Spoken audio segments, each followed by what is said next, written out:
Musée'Orsay, art in a train station, or from train station to world-class art museum. The Musée'Orsay used to be a railroad station. Now it's a world-class fine art museum featured in the Netflix series Lupin. The Musée d'Orsay is a museum in Paris, France, on the left bank of the Seine. It is housed in the former Gared'Orsay, a Beaux-Arts railway station built between 1898 and 1900. The museum holds mainly French art dating from 1848 to 1914, including paintings, sculptures, furniture, and photography. The museum building was originally a railway station, Gared'Orsay, located next to the Seine River. This art gallery is most popular place in Paris, and it houses an outstanding collection of 19th century French art, including sublime sculptures and the masterpieces of the Impressionists. At any time, about 3,000 art pieces are on display within Musée'Orsay. As one of the first serious photographic galleries in France, the Musée'Orsay's collection is as significant as it is broad, with over 45,000 images to see. Their permanent includes works by artists such as Pierre Bonnard, Henri as well as Edgar Degas, who dabbled in the art form.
Another exhibit within the museum is A Passion for France, the Marlin and Spencer Hayes collection.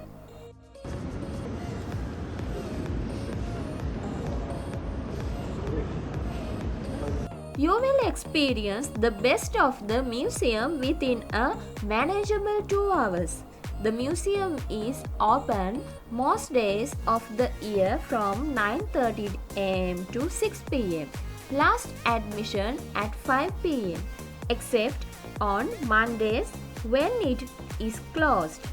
The museum also has a late opening on Thursdays, where the museum stays open until 9:45 pm. Last admission at 9 pm. Keep in mind that the Musée'Orsay is closed on May 1st and December 25th.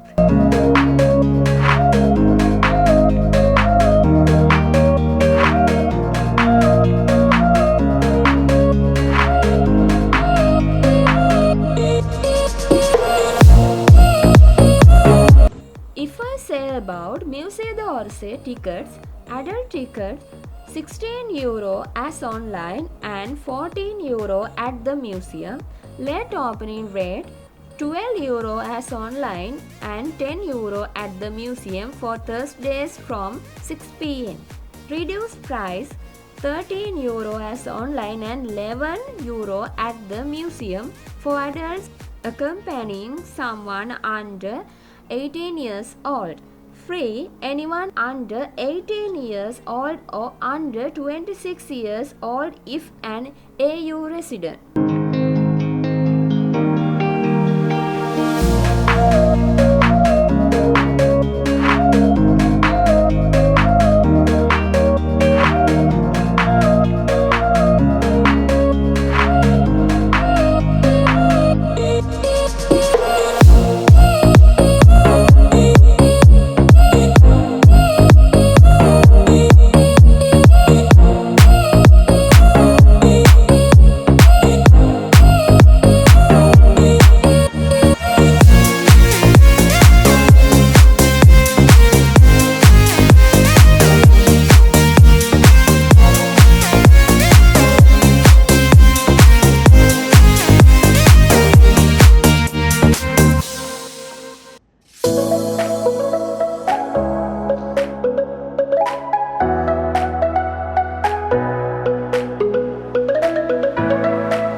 See that most famous artworks to see at the Muséed'Orsay?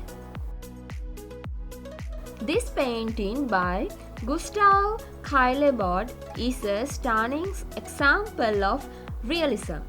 It's also one of the first examples of a representation of the working class in Paris. Before this time, the working class was almost exclusively portrayed as peasants in the field. In this painting, Monet captured a moment of peace and harmony.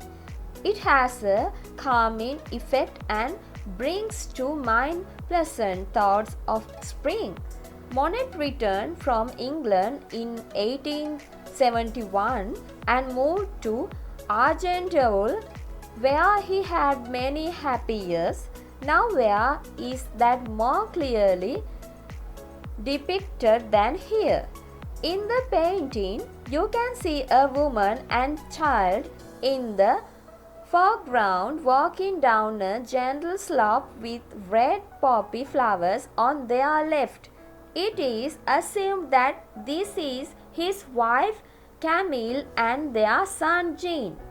There's another couple at the top of the hill, but they don't seem to be connected with the figures below.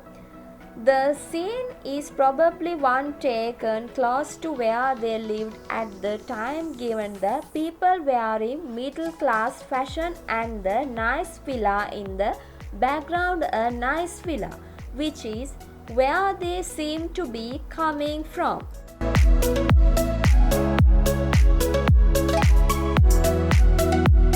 This 1889 self-portrait by Van Gogh is one of over 40 he painted of himself in just a decade. Legend has it he cranked out so many because he couldn't afford models. So he ended up using himself as the subject. Smart, right? But this piece, it's more than just another self-portrait. It's a window into Van Gogh's psyche. You can immediately see the contrast here. The soft, pale blue background against the fiery red of his hair and beard, which seemed to burn with intensity.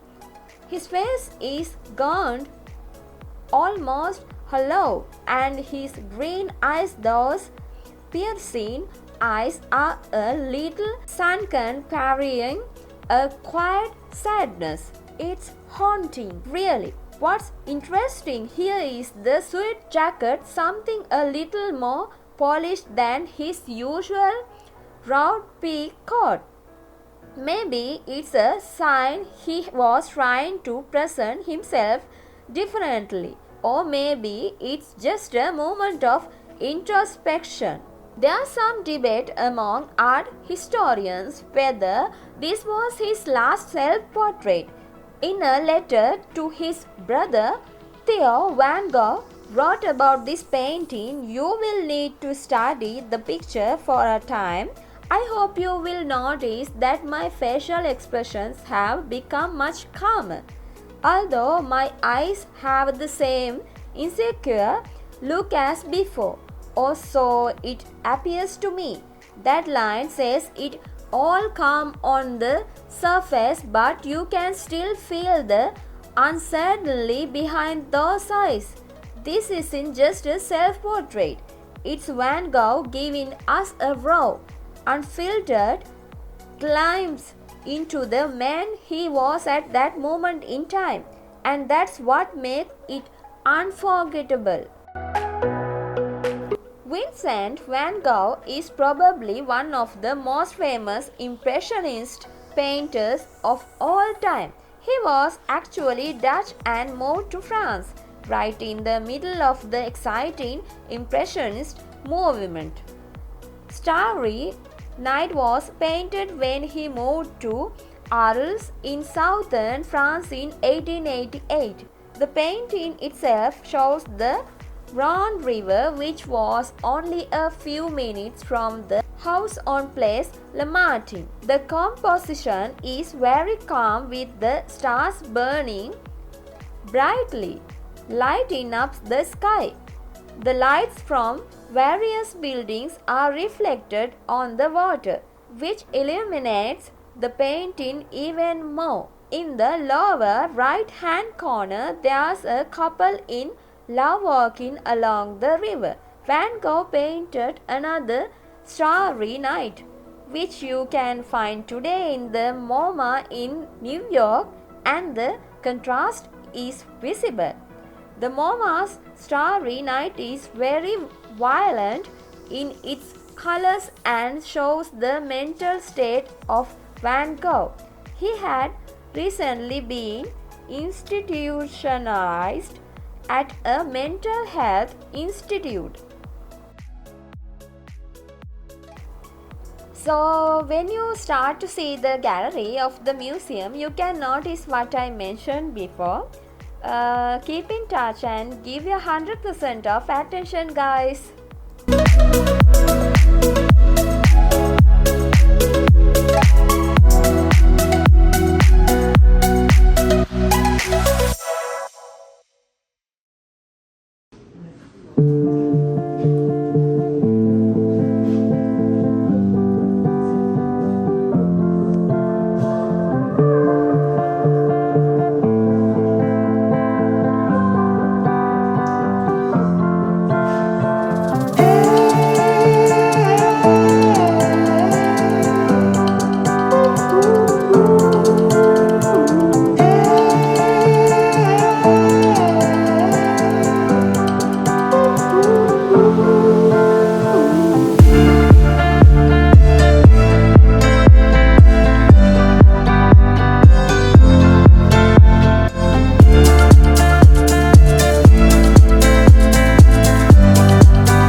Waka waka, era. Waka waka, era. Waka waka, era. Waka waka, era.